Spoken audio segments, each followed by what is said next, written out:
I want to start with the most serious question. Can I unsee Django's real face? I'm being completely serious. The cover for chapter 139 was the most traumatizing thing in this manga so far.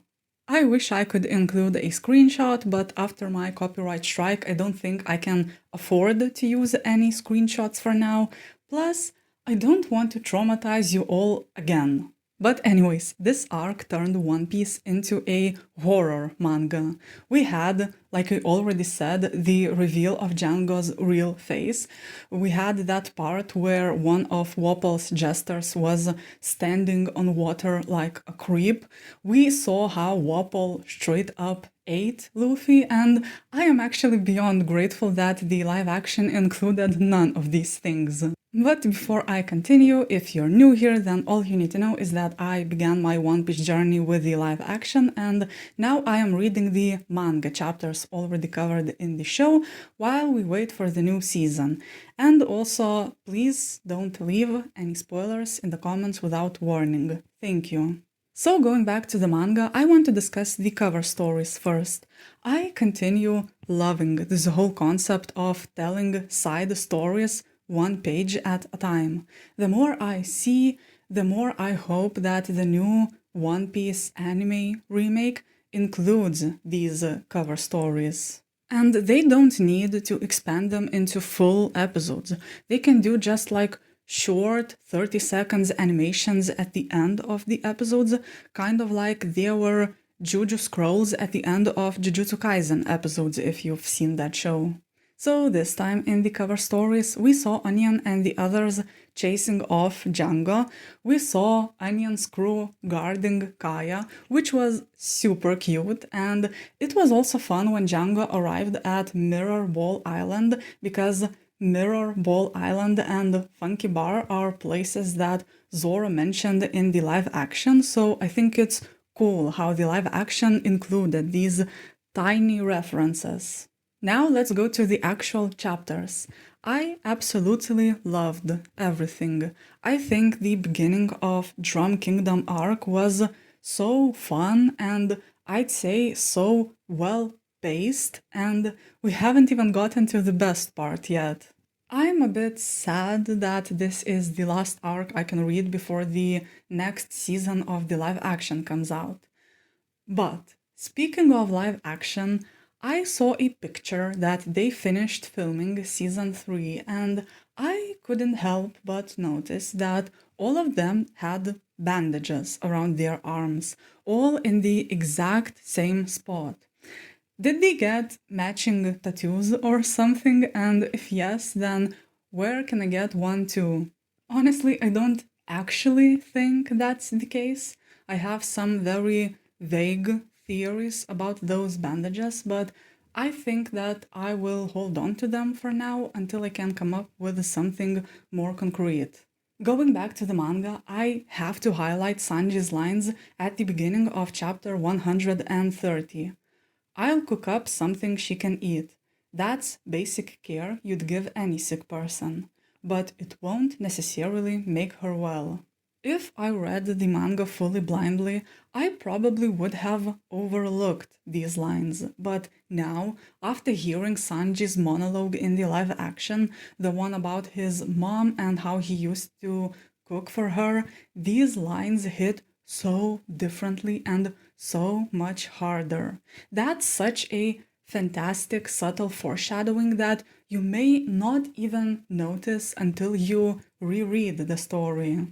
Next, and this is an extremely unimportant note, but I am happy that the official colored version that I'm reading wrote temperatures in Celsius despite being in English, because when I watched the live action and they spoke about how Nami's fever is 100 and something, I was too lazy to convert that, so I just assumed that 100 and something is a lot, but now I appreciate knowing the exact numbers. Like I said, this is extremely unimportant, but I still appreciate it. Speaking of specific numbers, In this arc, it was revealed that Alabasta Royal Army used to have 600 men! 600,000 soldiers, and now half of them defected to the rebel army, which used to have 400,000 people, but now there's 700,000 soldiers, and it's wild. Like, I knew this would be a big conflict. After all, Season 3 is titled as the Battle of Alabasta, and you can't exactly have a battle with 10 people, but I did not expect that we were talking about 1,000,000 people. I was kind of expecting a few thousand people, especially after learning that Baroque Works potentially has 2,000 members that in theory could be mobilized in the same place. So basically now I am even more excited for Alabasta arc than I already was. Next, let's discuss Nami.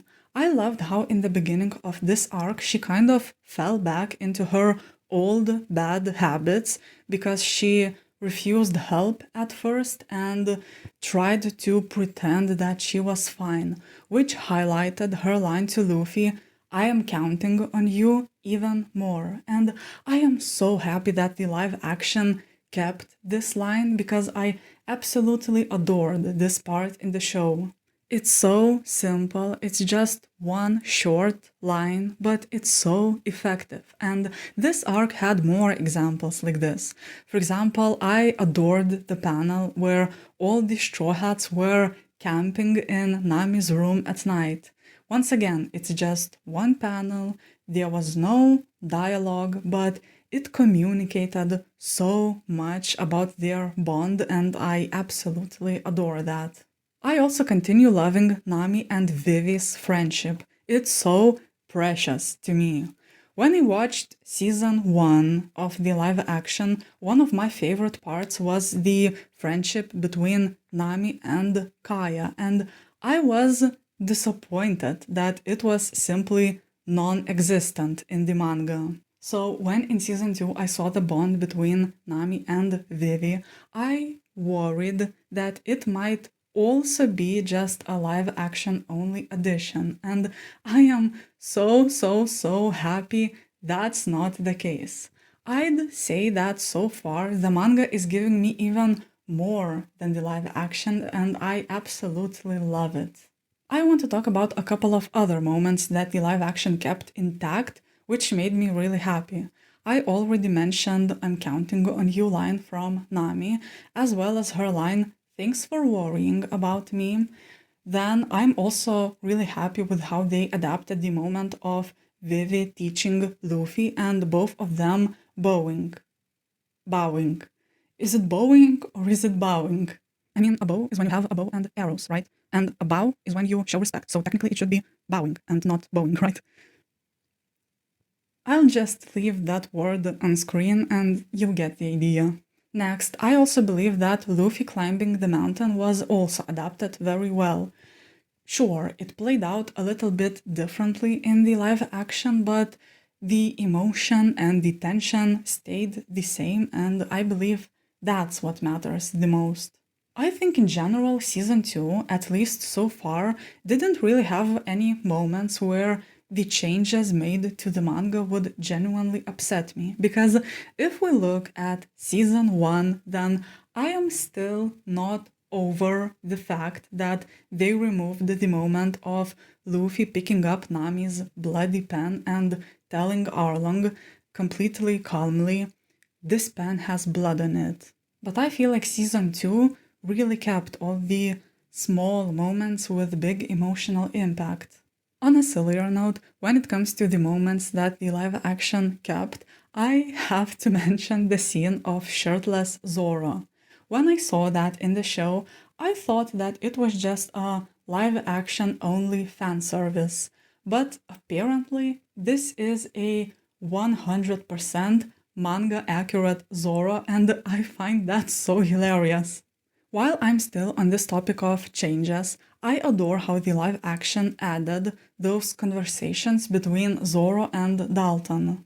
They were such good conversations, but in the manga, at least so far, there's nothing between those two, so in my eyes, this was a very good addition for Dalton's character and also for Zoro. On the other hand, there were also some changes that took something away from his character. For example, in the manga, Dalton took arrows to his chest for his people, while in the live action it was just in a random ambush, and I think it's obvious which one is more interesting for his character. Another change I want to highlight is that the live action showed only one village, while the manga showed multiple, and it just makes sense. Drum is supposed to be a kingdom, and the live action only showing one village made it feel kind of small, even if you could still infer that this village wasn't the only one on that island. It's an understandable change that the show had to make, but in the end, the live action world still feels smaller than the manga world. The same thing is with the animals. I understand that the live action simply can't afford to show so many of them, but I still love all the animals in the manga, like the weird animals in Drum Kingdom, for example, the hiking bears, or Mr. Zero's pet giant crocodile, or Wapple's pet woolly hippo named Robson. By the way, poor Robson. Wapple is a monster. He killed his family and is probably now wearing their pelts. And just in general, Wapple seems even more horrible in the manga than how he was in the live action. Like, he set his village on fire because he likes his meals cooked well done. And he also killed all those rabbits who helped us. That panel with all the dead rabbits was so disturbing. Maybe not as disturbing as Django's face, but still pretty close. If I had to say one good thing about Wapple, then it's the fact that the design of his ship is pretty creative. It's a submarine and a normal ship hybrid, and it's something that we haven't seen in One Piece yet.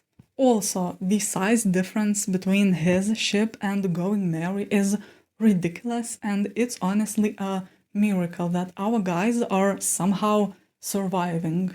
But if there's one thing that this stretch of chapters taught me, then it's the fact that you don't need a big crew to do a lot of damage, because we found out that Blackbeard's crew is just 5 people and they managed to terrorize a whole island. I mean, even the Straw Hats have more people at this point.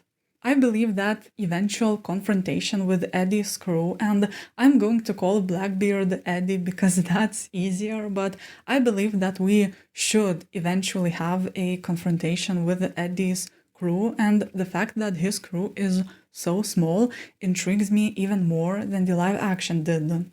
I think in general the manga keeps revealing all these small details that the live action cut that just continue to build my excitement for future plotlines more and more. But next, let's talk about a couple of world building things. First, we got an explanation for Grand Line weather and why it can get so turbulent. So we have 4 main types of islands and they have 4 seasons, so we end up with 16 different types of weather. So if your ship is between such different islands, then it's no wonder that you can have a sunny weather one second and then snow the next one.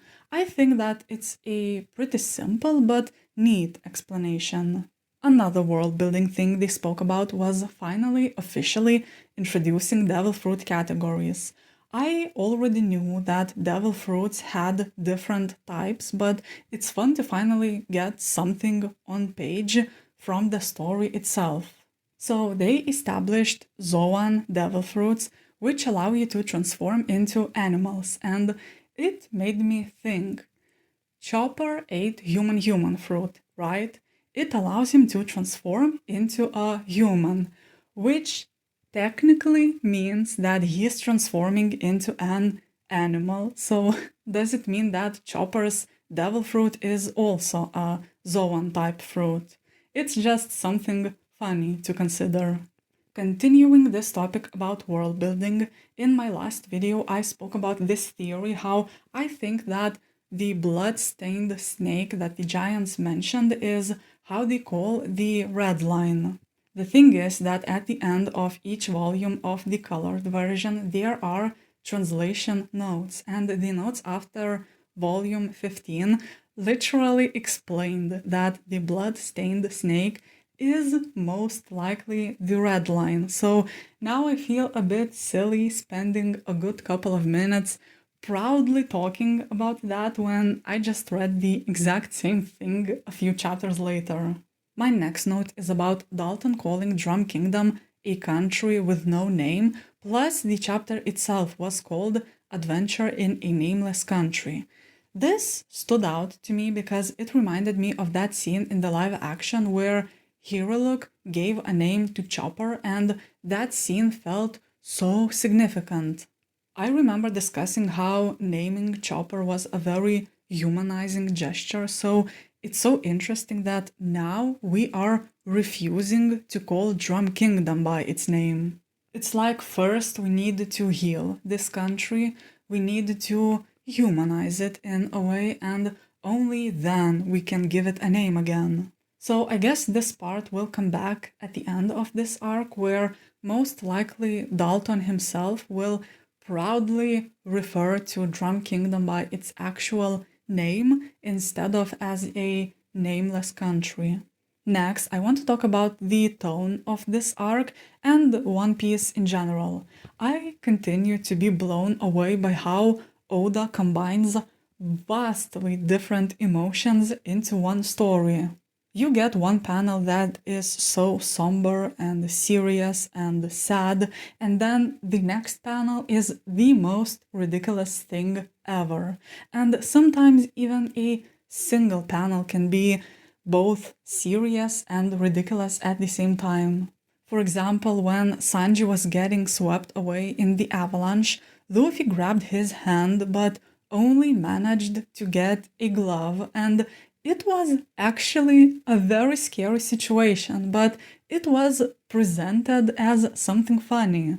Another example was how Sanji and Luffy were threatening to eat Chopper, and it was both funny and heartbreaking at the same time. And I see this tonal contrast each chapter, and yet when I read a new chapter, I am still surprised by it.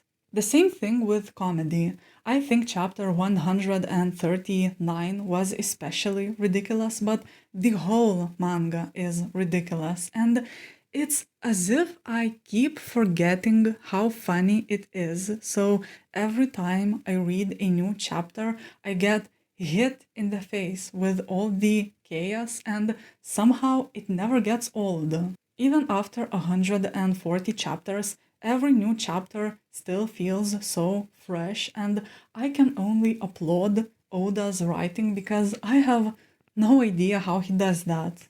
Another thing that I keep asking every single chapter is, how do the Straw Hats even survive?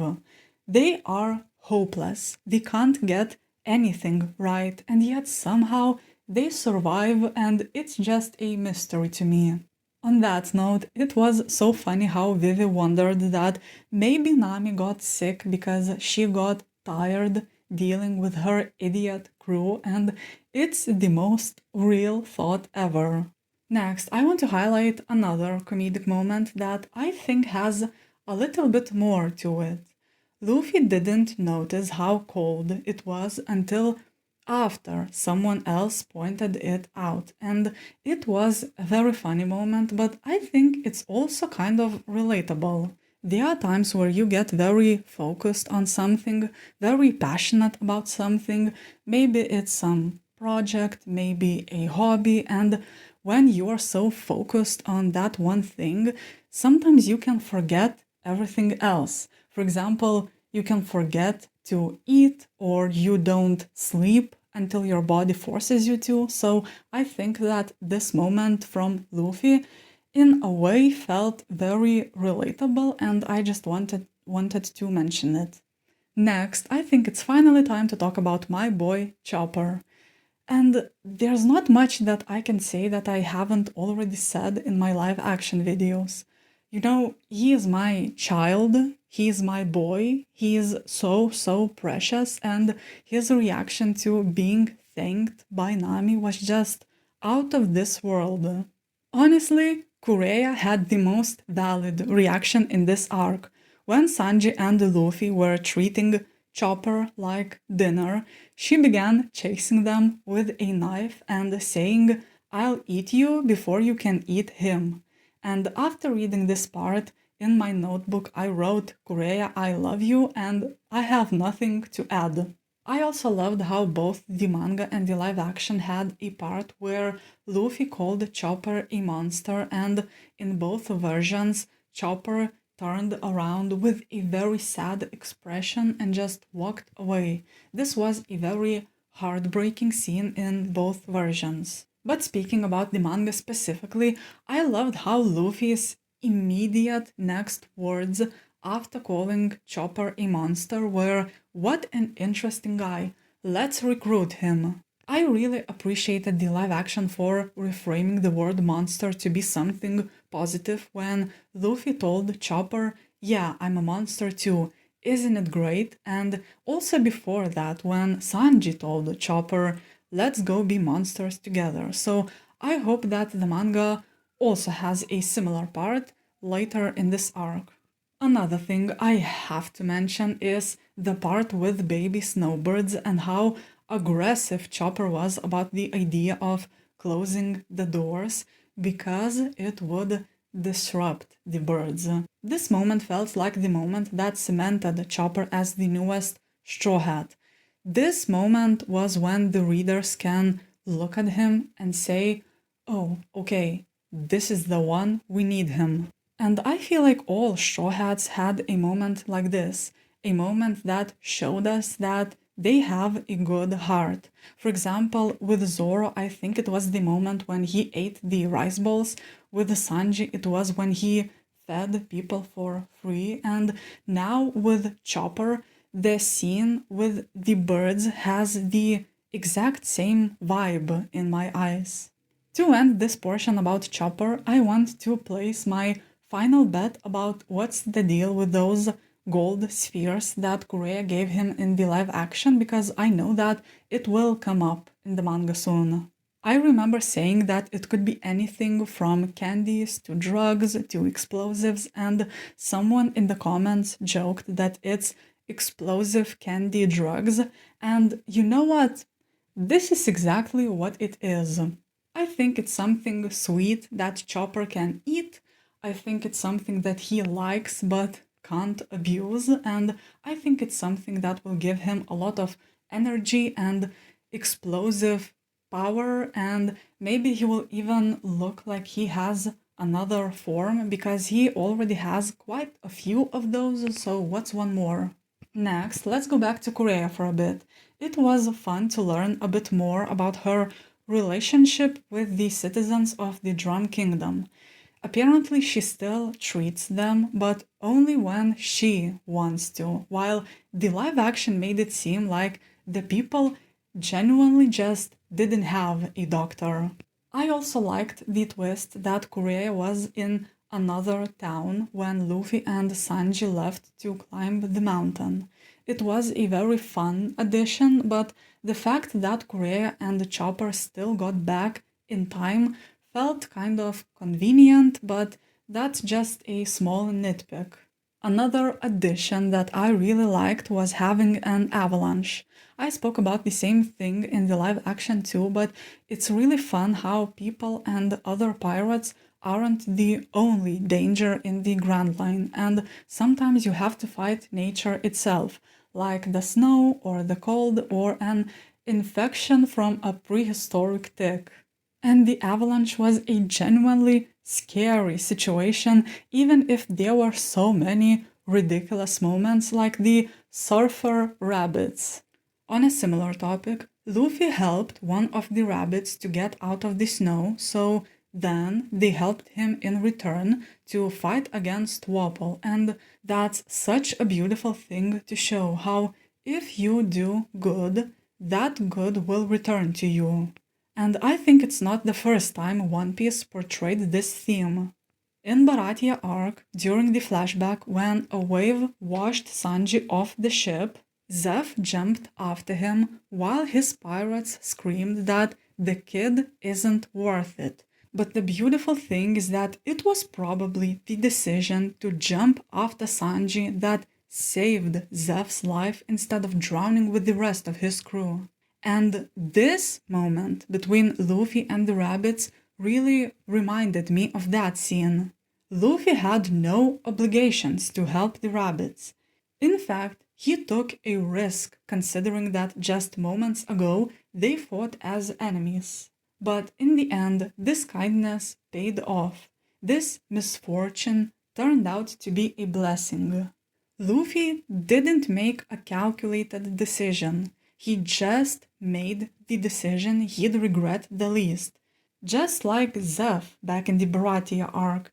And that's why they both succeeded, and I think following your heart in such a way is beautiful.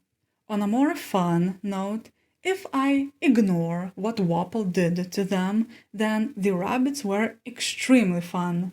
I adored how Sanji and Luffy continued on with the most ridiculous conversation while being attacked by one of the rabbits. And it reminded me of Whiskey Peak and how Zoro and Luffy also ignored and then defeated Mr. Five and Miss Valentine as a collateral damage during their own fight. Another small note is that I love how well Karoo integrated into the crew. He was always in the background, but if you pay attention, then he always acted as one of the straw hats instead of Vivi's companion, and it was just really fun to watch him. And that's pretty much it.